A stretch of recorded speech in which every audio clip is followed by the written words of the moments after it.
السلام علیکم ورحمت الله وبرکاته. تلها کلیک چینل کې درته هرکلی ویم. امید لرم چې روغ جوړ خوشحاله به یې. د ژوند په مزو کې به یې.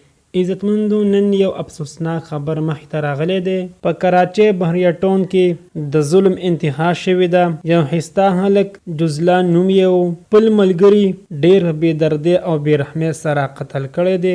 دې ظالم دونه ظلم ولې وکړو؟ اخر په څه وجه یې دا قتل کړو؟ دا ټول معلومات موږ سره په دې ویډیو کې وګورئ. که تاسو موږ سره په دې ویډیو کې نوي یې، مهرباني وکړئ زموږ دا چینل مها ضرور سبسکرایب کړئ.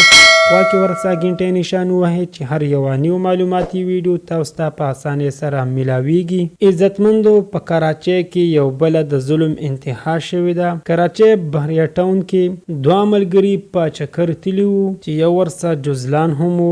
څه معمولي خبره یې مخې ته راغلې وه. په هغې یو بل سره تېز شوي وو، یعنې جګړه یې کړې وه. سمدستي د بل ملګري تمانچه راوباسله او په جزلان یې فایرنګ وکړو. د دې د کبله جزلان هلک په هغه ځای ساه ورکړه او دا فاني دنیا نه رخصت شو. انا لله و انا الیه راجعون. الله تعالی دې جزلان ته جنتونه ورکړي او کوروالو ته دې الله تعالی د زړه صبر ورکړي. دوستانو، موږ ته هم پکار دي چې د داسې قسمه فضول بحثونه چیر چاړ نه ځان وساتو، فضول چکرې نه وهو، نو دا پیښې به مخې ته نه راځي.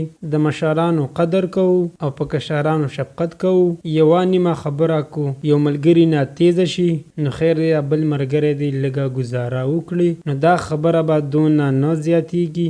گزاره کوي، صبر کوي. صبر کولو والا الله ته ډیر غوره دی او خوښ یې دی. الله تعالی دې مونږه صبر کوونکي جوړ کړي، آمین. دوستانو، دا وه زمونږ د دې وخت نیو معلوماتي ویډیو. د نورو نیو معلوماتو ویډیو دپاره زمونږ دا چینل مها ضرور سبسکرایب کړئ.